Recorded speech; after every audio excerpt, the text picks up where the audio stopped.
বাংলাদেশের উত্তর পশ্চিম প্রান্তে পদ্মা নদীর কোল ঘেঁষে গড়ে উঠেছে এক ঐতিহ্যবাহী জনপদ চাঁপাইনবাবগঞ্জ। মধ্যযুগীয় স্থাপত্য, লাল মাটির ফল বাগান আর ফসলের মাঠে ভরা এই জেলা যেন প্রকৃতি ও ইতিহাসের এক অনন্য মেলবন্ধন। চলুন ঘুরে আসি এই অপরূপ ভূমিতে।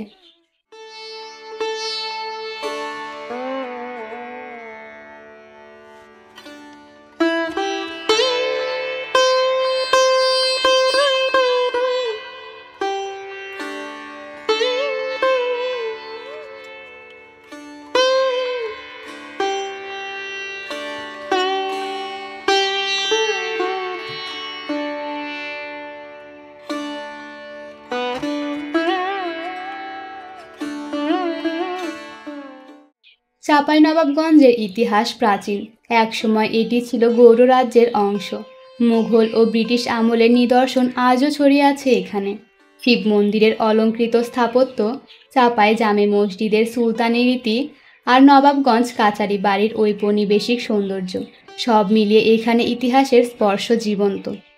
চাঁপাইনবাবগঞ্জের মাটি যেমন ইতিহাসে সমৃদ্ধ, তেমনি প্রকৃতিতেও বৈচিত্র্যময়।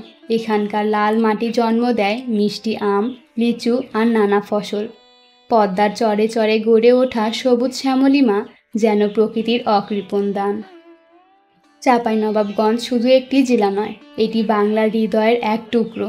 ইতিহাস, প্রকৃতি আর সংস্কৃতির এই মিশেলে ভবিষ্যতে এখানকার মানুষ তাদের ঐতিহ্যকে আগলে রাখবে, এমনটাই আমাদের বিশ্বাস। চাঁপাইনবাবগঞ্জকে বাংলাদেশের আমের রাজধানী বলা হয়, আর কানসাট আমবাজার এই জেলার সবচেয়ে বড় আমবাজার। এখানে আপনি পাবেন ফজলি, ল্যাংড়া, গোপালভোগ, চিরসাপাতি, আশ্বিনা, বোম্বাই সহ নানা জাতের সুস্বাদু আম। গ্রীষ্মকালে এই বাজারটি কৃষক ও পর্যটকদের জন্য একটি গুরুত্বপূর্ণ কেন্দ্রে পরিণত হয়। চাঁপাইনবাবগঞ্জের শিবগঞ্জ উপজেলা তার চমচম মিষ্টি এবং কালাই রুটির জন্য বিখ্যাত। এই সুস্বাদু খাবারগুলো স্থানীয় সংস্কৃতির একটি অবিচ্ছেদ্য অংশ এবং পর্যটকদের কাছে অত্যন্ত জনপ্রিয়।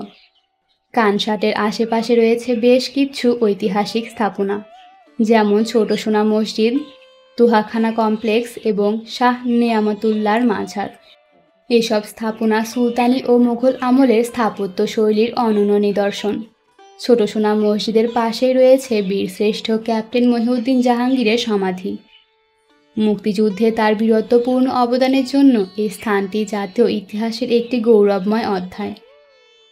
সংস্কৃতির ক্ষেত্রেও চাঁপাইনবাবগঞ্জ সমৃদ্ধ। এখানকার বাউল সম্রাট লালন ফকিরের সুর, পালা গান আর মেলা উৎসবে মুখরিত হয় গ্রামীণ জীবন। স্থানীয় হাটে মিলিত হয় নানা সম্প্রদায়ের মানুষ, তৈরি হয় এক অনন্য সামাজিক বন্ধন।